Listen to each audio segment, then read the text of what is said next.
The portable, the tablet, the console? Nvidia's lineup of Shield devices just got a little more interesting.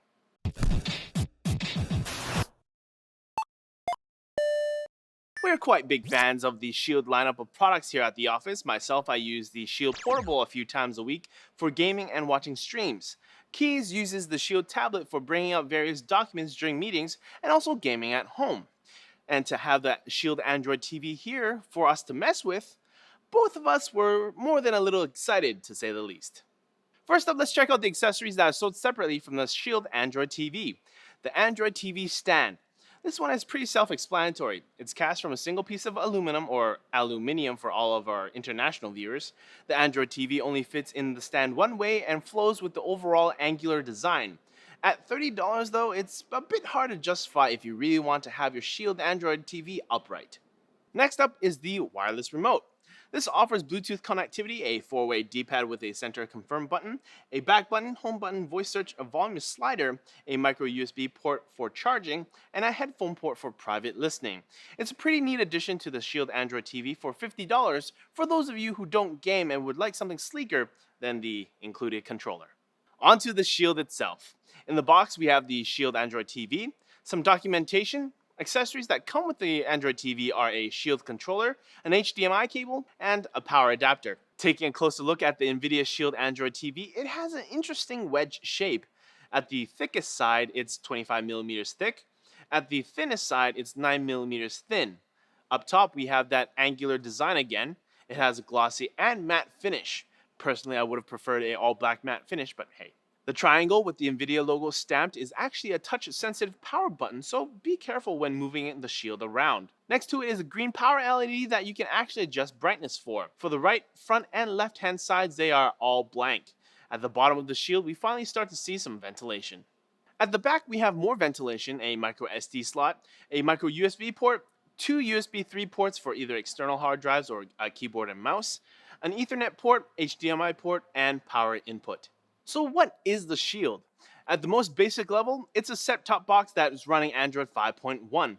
What makes the Shield different from other Android TV boxes is perhaps its performance and bundled software. At its core, the Shield is running an Nvidia Tegra X1 processor with 3 gigs of RAM, dual-band AC Wi-Fi, and comes in 2 storage configurations. This means that it can handle pretty much any content you throw at it, whether it's game streaming or watching 4K content at 60 FPS. With the user experience, it's quite straightforward. Once you power the Shield on, you're taken to the home screen with 5 sections to choose from. First is the trending/suggested apps. These will include recent games or apps you've played, or other things like movie trailers or TV shows that are popular right now. Next is the Shield Hub. Here is where someone like myself would most likely be spending most of their time. You can stream games with Nvidia's Grid, which you can learn more about by watching this video. You can also download games that are compatible with the Shield, stream PC games from a GeForce-enabled PC, or check out Netflix. Next is where you will find your actual games shortcuts. These are the ones you've downloaded and installed onto the Shield itself. Next are the regular apps. You can find things like YouTube, Google Play Music, photos and videos here. But it doesn't have any social media integration or Google Chrome or even Google Drive, something that Keys uses on the Shield tablet all the time. But you do have to keep in mind that the Android TV is meant more for watching or playing content, not for productivity or checking up on whether Keys will even tweet more than once a blue moon. So here are my final thoughts on the Shield Android TV. With the device priced at $199 for the 16 gig model or $299 for the 500 gig model, it's not bad for Nvidia's first attempt at something like this. I mean, sure, you can sort of say that the Shield tablet in console mode was Nvidia's first foray into a pseudo set-top box experience, but that's a completely different experience, which you can learn more about by watching this video. Load times for Android and various games and apps are quite snappy thanks to the Tegra X1 processor, excluding games that you're streaming from Grid or from your PC, because that's all dependent on the network and your PC.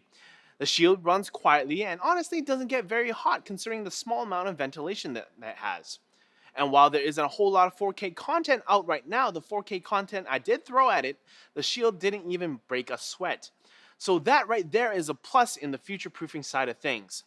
I think the only problem I had with the Shield is the lack of game save sync. If there's a way to bring over my Steam saves and apply them to the Shield games that are available, that would be super dope. But I'm sure Nvidia is looking for a way to do so.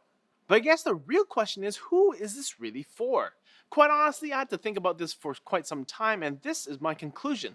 It's for PC users who want a better living room experience when gaming or when consuming media. Sure, you can lug your tower over to your living room and plug it into a TV and call it a day, but who really wants to lug their tower around? Yeah, sure, you can buy a longer HDMI cable and USB extension cable so that you can keep your tower where it is, but then you end up with a giant mess of cables. The Shield comes with everything you need to connect to your TV, plus the controller is wireless. And look at it, it's roughly the size of a book. But Jack, what about console users, you ask? Would I recommend getting the Shield if you're coming from a console? Well, the answer is a bit complicated, but basically no. The reason why I say this is because even with all the tech crammed inside the Shield, plus the cheaper cost, when it comes down to it, you probably have a lot more friends to play with on PS4 or the Xbox than you would with the Shield. At least for me, that's why I like playing on console, because you get to play with friends and like on Destiny and go on raids and shoutouts to the mayors of TC. Anyways, so there you have it, the Nvidia Shield Android TV. Great performance in gaming and in consuming media, but a little lacking on web browsing and social media integration. But with all things considered, these will come in time. Leave a comment down below. Would you buy an Nvidia Shield? Why or why not? But as always, like the video if you liked it and subscribe for more videos like this from NCIX. We'll see you later.